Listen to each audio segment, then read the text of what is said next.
days after being stung verbally by the CAG Vinod Rai, the government is looking to restructure the parliamentary body. At least that is a speculation after reports in the wire agency PTI. Now, the reports quote the Minister of State V Narayanasamy as saying that the government is actively considering implementing the recommendations of the Shunglu report. The recommendations of the Shunglu committee, among other things, was to make the CAG a multi-member body. However, Narayanasamy was quick to deny any charge of trying to dilute the powers of the CAG, saying that he has been misquoted by PTI. In fact, the Minister of State has said that all that he meant was that the Shunglu report was under consideration. But while the government has denied any specific move against the CAG, it has managed to bring back into public focus the recommendations of the Shunglu Commission and thus build pressure on the CAG. No, as far as this is concerned, it's a policy decision which the government has to take after taking so many things into consideration. In fact, the Prime Minister made it very clear that there will be no change in the status of CAG. Well, Narayanasamy further went on to comment on several issues, increasingly making comments. He said that the CAG is increasingly making comments that are unwarranted and that it exceeded the constitutional parameters. The Minister of State for Parliamentary Affairs went on to say that he found Vinod Rai impatient and that every constitutional body needs to function within certain parameters. The PTI report came in the wake of several months of heightened tensions between the centre and the CAG, particularly over the latter's audits on the coal and 2G scams. The CAG is supposed to be giving its draft report after consulting the concerned departments, taking their responses, which presently it is not being done. Here you have a report even before it reaches Parliament, before it reaches the scrutiny of the PAC, being given the final version and released to the media or leaked to the media. The reasons for the government's animosity against the incumbent CAG is well known. Given the CAG series of embarrassing exposés over the 2G scam and the coal scam, Vinod Rai even went on to publicly slander the government's policy-making decisions last week. With RTI coming, taking root into the system, today the administrative executive, which will be guys like me, or the political executive, both have become conscious of the fact that any decision that they take, they will have to record reasons in writing. Otherwise, believe me, we get to see government files probably more than any one of you people do. The brazenness with which decisions were being taken is absolutely appalling. And fortunately, with, call it transparency or accountability, today each one of us will be held accountable, and we are conscious of that now. Meanwhile, criticism has poured in from experts and political quarters alike over any possible move to clip the CAG's wings.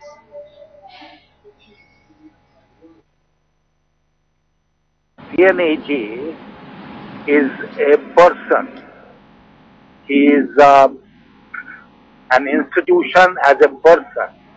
It cannot be treated as a commission, and you can't have a multi-member CNAG. It is in order to muzzle the present incumbent and weaken the institution of CNAG. But all I can tell you is that one man has delivered already. Now whether three will deliver, will there be three Vinod Rais? We don't know. Time alone will tell. But the fact is this one man has delivered. And you cannot find fault with him on any one bit on his personal integrity.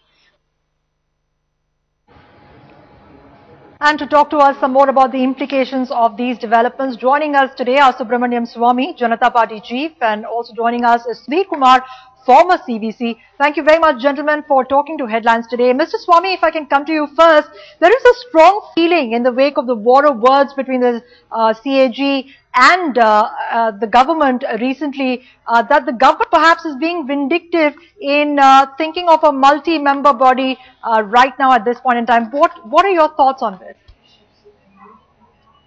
Well, you're right. The last time we had this kind of a situation was in 1989, when the government of the day, Mr. Rajiv Gandhi's government, wanted an advancement of the election date. And Mr. Perishastri was the Chief Election Commissioner and the only Chief Election Commissioner at that time. He didn't agree, and I think they were not able to bend his back and make him comply. So that's how this idea came up, that they should appoint 2 more election commissioners, and then by majority this was done. And we saw the impact on the election commission when the question of disqualification of Ms. Sonia Gandhi came up on that Belgian award question. And there Mr. Gopalsamy wrote a long report to the president saying that he was not allowed to even go into make an inquiry as required under the constitution, because he was outvoted by the 2 other election commissioners, Mr. Naveen Chawla and Mr. Qureshi. So I would think that your surmise is correct, that the government's action seems to be that if there will be 2 other CAGs or deputy CAGs, whatever you want to call them, and there's a voting decision, then they can moderate the zeal of a CAG like Mr. Vinod Rai. Right. In fact, let me come to you, Mr. Sudhir Kumar, with that question. The other side of this argument is that this model has worked for the Chief Election Commission, so why cannot it be extended to the CAG? Do you think that it is an attempt to clip the wings of the CAG, or do you think that this is going to be a workable model? Well, I really don't know whether it is feasible in the near future. It would require a constitutional amendment. Of course, that can always be brought about. But are we discussing the issue of, or are we concerned about the issue of restraining a CAG, or we are concerned about analyzing the CAG's report on its merits?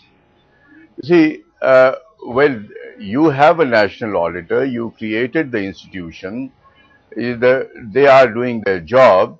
I think the only point on which some fault can be laid at their doorsteps is that there has been premature leakage, there have been some comments, and just now you see your channel also showed in what context the term brazenness has been used by the CAG.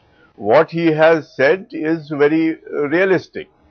You see, decisions which are taken on file at times are very difficult to be justified, and this CAG has seen this. We have also seen in the Central Vigilance Commission time and again, and it is also true that the RTI has put some kind of a discipline, imposed a discipline on the officers to explain why a certain decision has been taken. The justifications have to be provided. And this is what has always been the case in the government, that the background must be recorded in real time. You can't sort of you can't take a decision without justification, and then 2 years later or 4 years later, when you are called upon, you attribute all kinds of reasons to that. So, I think, you see, the CAG's role in auditing must be the question in debate, and not whether, you see, there is an arbitrary disclosure or something like that. The CAG is backed by a massive institution of professionals, and we are raising a question mark on the professionalism of these people, which to my mind, you see, seems a little unfair. Right. Mr. Swamy, let me come to you with this latest controversy where Narayanasamy initially was quoted by PTI as saying that the government is actually considering a multi-member body for the CAG. He went on to retract it. PTI says it has a recorded conversation of that entire thing where he has admitted that perhaps the government is actively considering it. Do you think that there is a division within the government as to what to do as far as the CAG is concerned? I don't think there's a division in the government. There is a division between the two centers of power that are guiding the UPA government since 2004. There is a what you may call as a broadly as a party view, which is led by Ms. Sonia Gandhi, and the other is Mr. Prime Minister. And there's a diarchy, and this diarchy is producing these things. And I think Mr. Narayanasamy first said it. Perhaps he's thinking that this was a view of the government, and I suppose the Prime Minister might have told him that correct yourself. And that's the reason, because the PTI is standing by the story. They're saying that there's no misquotation. This is what he said, and I'm prepared to believe that this is what he said. Right, Mr. Swamy, also the government has been attacking the CAG at various levels. We've been, of course, talking about that, saying that he has been exceeding his brief. And Manish Tiwari has also gone on to say that the CAG was in fact a part of the government. Why didn't he raise these issues then? But in his capacity as a CAG, he has raised certain issues of concern. Do you think the government does not want to be answerable to these questions? There's no question about it. I don't know whether I should call it government, or we can say very influential voices in the government, because the Prime Minister and the Defence Minister have both praised the CAG, and I have not therefore seen a collective decision that as a government or the government spokesman being officially told to attack the CAG. The real question is that CAG has definitely embarrassed the government. Had this report not come out, the Supreme Court would not have been shocked the way they were and the 2G matter. And subsequently, they have brought many other reports. Now, there's a difference between the Election Commission and the CAG. The CAG reports to Parliament, and then Parliament sends the report in the beginning to the Public Accounts Committee. It is thoroughly discussed. Now, it doesn't matter if it's premature leaked, if it's backed by data, then that's also a question of debate. And so I don't understand if you can have only one president of India. There are situations where you need to not have more than one person at the apex. And Mr. Vinod Rai is not acting alone. He's got so many in the states of deputy CAGs and assistant CAGs and research officers. It's a massive bureaucracy. You have to go see the building to see what a lot of talent is there. So today, to bring it there, there's no judicial opinion that CAG gives. In the case of Election Commission, it gives a judicial opinion. All right, there's an arguable proposition that you can have 3 people to decide. But here, this is a question, an opinion given by a ombudsman or a watchdog, which telling the government this is all the wrong you have done, and then the government has a chance to review it by asking the Public Accounts Committee to look at it. So I think today's decision is undoubtedly what the original intended decision stated by Narayanasamy, on which he is backed off now, was essentially to put a leash on CAG. Right. Let me in fact come to Mr. Sudhir Kumar. Mr. Kumar, if the government does go ahead with this so-called proposal of making the CAG a multi-member body, how do you see that hampering the CAG's powers? I don't think that will happen. You see, a 3-member body or a 1-member body is saying something or taking a certain stand based on the data. And essentially, this is a processing of data, this is a processing of information which is contained in the files, and it is all record based. Much of the observation that the CAG comes out with is also takes into account the replies of the departments concerned. Right. And based on that, they point out that there has been an irregularity, there has been a violation of government's own rules, right, and there is a correction needed. It is only when it is found that the loss to public exchequer is amounting to a criminal misconduct that the matter is taken further by the CBI or the CVC, where the action is taken.